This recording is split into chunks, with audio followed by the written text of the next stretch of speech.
Hi guys! Hello guys! For today's video vlog, ako nga pala si Tito guys, TV Vlog. Guys, nandito tayo sa kabilang kwarto guys. Kapo, nandun tayo sa kabilang kwarto. Yung mga forma natin, yung sa pintor, nag-skip ko sila guys. Ito guys, malapit na tayo guys matapos yung pintura nito. Dito ngayon guys, natapos natin guys yung ating layout ng ating electrical. Ang kasama natin, ang partner natin guys, si Roger Divera, yung ating partner sa electrical. Nandyan sa labas, nakaupo. Hinihintay natin guys na matapos to. Nakalayout na tayo. Nakaabang na tayo guys sa mga switch, yung ating anchor box, pati yung ating outlet, tapos yung ating switch, nakaabang na. Nakapix natin na yung mga anchor box, yung mga plastic molding, nakapix na dyan. Ngayon guys, maglalagay tayo ng wire dito sa kwarto. Ayan guys, ang ating ipapakita natin guys yung natin na layout, yung layout namin ni Roger Divera, yung dito guys dito sa kwarto guys. Tara, tingnan natin, ipapakita natin kung paano i-layout yung ating plastic molding, tapos yung anchor box natin, lightings, outlet at switch. Guys, tara! Ayan guys, ang ating nilayout ang anchor box. Ayan ang ating plastic molding. Ayan, yung ating switch na anchor box. Hanggang sa taas yan ang ating plastic molding. Papunta rito. Ayan, plastic molding guys, nakaabang yan hanggang doon sa ating breaker. Dito guys ang ating breaker. Nakababa tayo, papuntang plastic molding to guys. Ayan, nakaabang tayo ng mga plastic molding. Ayan ang ating anchor box. Nakaprepare na tayo. Tapos dito natin ilalagay yung ating breaker. Ayan, dyan tayo guys maglalagay ng breaker. Dito, nakabili na tayo ng breaker. Ipipix natin. Tapos yung ating plastic molding, naka-fix natin, nalagay natin, maglalagay na lang tayo dyan ng wire, THN wire. Wala pa yan guys na wire sa loob. Maglalagay pa tayo ng electrical ng mga THN wire, tapos sa 2.0, 5.5. Pinakita ko lang sa inyo guys yung ating nilayout ng ating dito sa electrical layout, ang ating plastic molding, anchor box. Ayan ang ating layout. May tornilyo guys. Yung ating tornilyo, nagbaring na tayo. Ayan ang tornilyo. Ayan ang tornilyo. May nilagay tayo ng tox para maigpitan natin ang tornilyo, para hindi bumaklas yung ating plastic molding.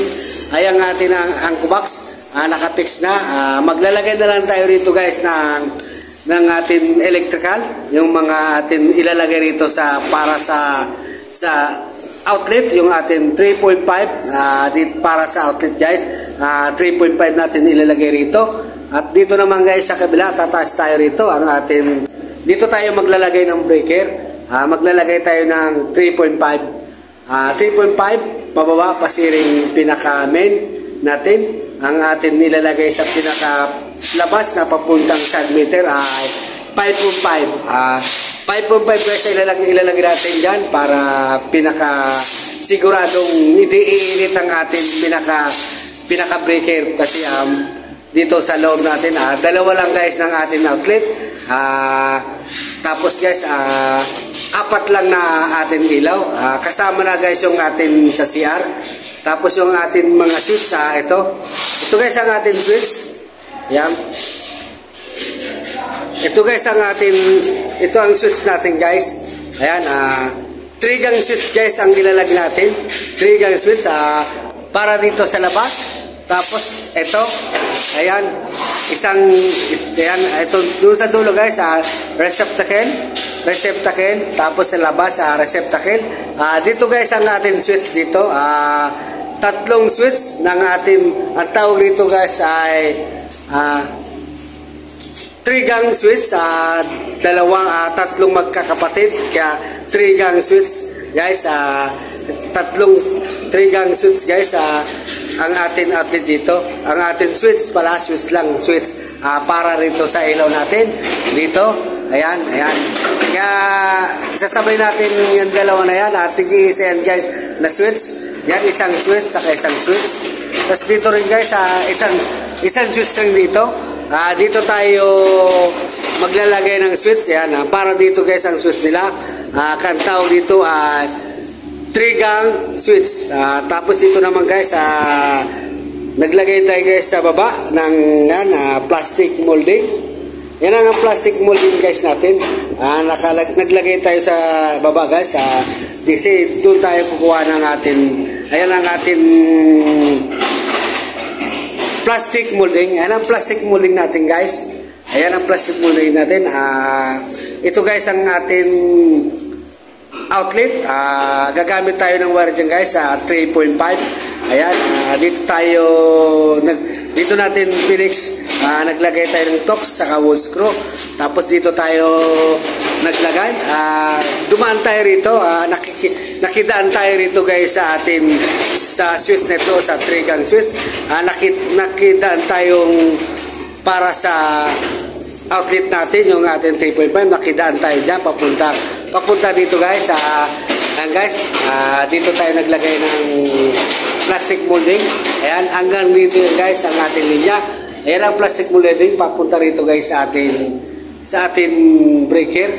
Ayan, nakidaan tayo rito sa 3-gang switch para sa ating outlet na 3.5. Ang atin naman guys ito naman guys ang gagamitin natin para sa ilaw, pati para sa switch guys. 2.0 para sa ilaw. Depende guys. Minsan guys ang ating pinaka live sa switch ay minsan naglagay tayo ng 3.5 pinaka live sa switch, tapos yung ating pinaka return papunta doon sa para sa ilaw 2.0 ang ating ilalagay rito. 2.0 ang live natin ay 3.5 dito para sa switch guys. Ayan ang ating switch guys. Ayan ito dito sa kwarto guys. Hindi pa tayo naka-layout, hindi pa tayo nakakalagay ng layout at nag-abang pa lang tayo guys ng plastic molding. Yan, mag-aabang tayo dyan ng plastic molding. Ayan dito, ayan ang ating anchor box. Ayan, maglalagay tayo rito ng plastic molding papunta doon at maglalagay tayo dyan box kasi meron dito yung kisame. Ayan, maglalagay silang kisame rito. Tapos mag-aabang tayo ditong plastic molding. Yan, plastic molding papunta doon. Ayan, tapos maglalagay tayo ng box dyan. O kaya maglalagay tayo dyan ng, pwede guys lang maglagay tayo ng Johnson box, square box. Depende sa electrician kung ano ilalagay natin itong Johnson box o square box. Itong ating anchor box, 1-gang switch para sa CR, isang ilaw, 1-gang switch. Magliliat muna tayo rito, hindi pa tayo naglagay ito. As magpipix tayo dyan guys ng Johnson box. As dyan tayo maglalagay ng receptacle at mag-aabang tayo dyan ng PVC orange. Ayan, PVC orange, pwede natin ilagay dyan guys. Ayan sa ating electrical dito sa CR. Guys, thank you very much. Welcome to my channel. My name is Tito guys, TV Vlog.